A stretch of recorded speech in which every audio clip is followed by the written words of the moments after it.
Welcome to the Transparent FX Academy. I'm Nick, and I'm a top author and trading view with over 190k reputation points. In this video, I will be speaking about EURUSD. Now, as usual, to keep the video as educational as possible, first I will be covering the technical aspect for this market. Then we will be moving to the order flow by looking at the commitment of traders, so the COT data, so essentially what hedge funds and the big players in the market are doing and how they're moving their orders. And by the end of the video, by using a combination of these two different types of analysis, we will try to understand where we have the highest probabilities for the next potential move here for this pair. So this is definitely a video you do not want to miss. If you're new to the channel, make sure to subscribe. This is the place to be for high quality, free trading education. Now, without further ado, let's jump straight onto the charts.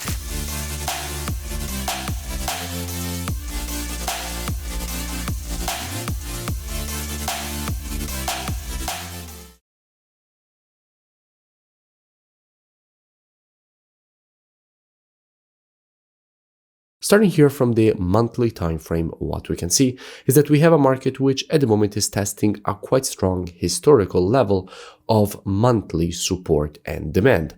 From here, in fact, multiple rejections to the upside have been created. Every single time that the market tested this zone, it rejected it to the upside. And what we can see here is that at the moment the market is testing the exact same level. So we definitely have the possibility of seeing some potential bullish price action being created away from this zone, as already happened in the past every time that the market tested this area. Now, if we zoom in into the most recent price action, we can also notice how we have the possibility of the creation here of an inverted head and shoulders. We have the left shoulder here, the head here, and the right shoulder being created at this level as we speak. Now, when you have the creation of an inverted head and shoulders, the last part of the pattern is simply an impulse correction, an impulse pattern to the upside. So since we have an impulse and correction, if we want to measure the correction, we have to take our Fibonacci from the low to the high of the impulse leg. And if we do that, what we can notice is that we have the 50% and 0.618 Fibonacci retracements lining up exactly inside of this area that we could in fact expect this market to potentially reject to the upside. Dropping down on the weekly time frame, what do we have? Well, from a weekly standpoint, the situation is quite clear. We had the creation of this M pattern.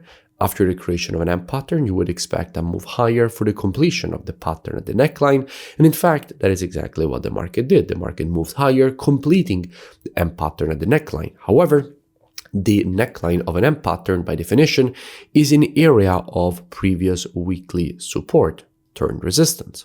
So until the market will remain below this previous support or resistance, there is always the possibility of seeing a rejection to the downside, with the market respecting this area of resistance. Now, keeping that in mind, let's go down on the daily time frame. Well, from a daily perspective, the situation is quite clear. First of all, I did speak about EURUSD quite a few times in the past.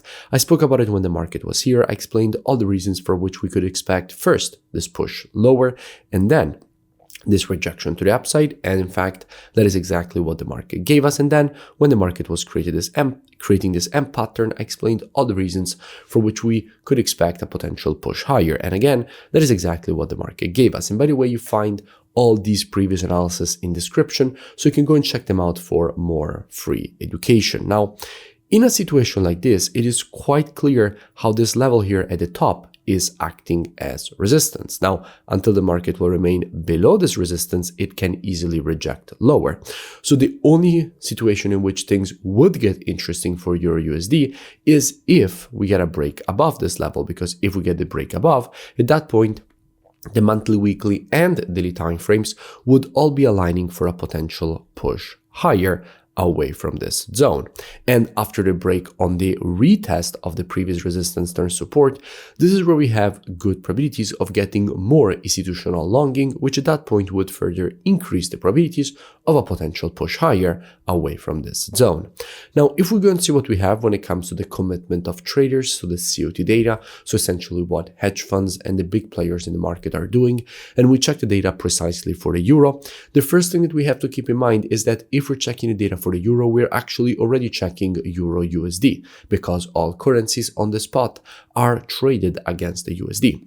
And what we can see here is that with the last reports, we went from having 52.8k net positions up to 62.8k net positions. So institutions have once again started moving back to the bullish side for EURUSD. In fact, if we check the data in more detail, we can notice how institutions went from having 195k longs up to 205k longs, so they increased their longs, and shorts got decreased from 158k to 142.3k. So institutions have been adding longs, closing shorts on EURUSD, therefore making it stronger. So to recap, until the market will remain below this area, it can easily be rejected lower. But if we get a break above on the retest, this is where we have good probabilities of getting more institutional longing of EURUSD, which at that point would further increase the probabilities of a potential push higher away from this zone.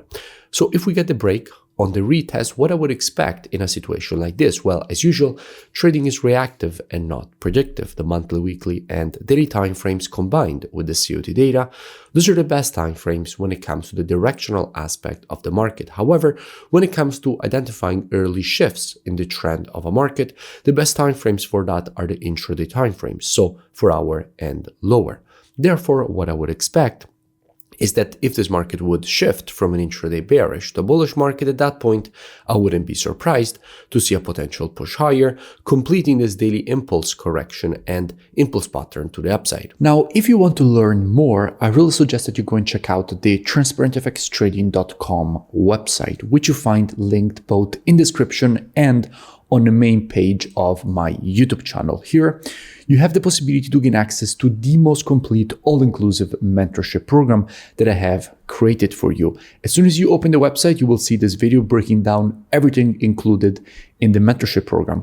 And in the program, you have the possibility to gain access to all my courses and also to the software, so the COT data software, which is exactly the one that we used in this analysis, the trading station software with Telegram signals integration, which puts together everything that you need as a trader all in one interface. You also have the possibility to gain access to one-on-one private mentoring directly with me, so you will have my personal contact. And if you continue to scroll down on the website, you will see that directly from the website, you will have the possibility to register and gain automatically access with the email and password that you will create during the registration process. So at least I suggest that you go and check it out right now. The link is both in description and in the main page of my YouTube channel, and I will see you in it. If you enjoyed the video, make sure to drop a like. Also, let me know in the comments below any pairs or topics that you would like me to cover in the next videos. And I will see you in my next breakdown.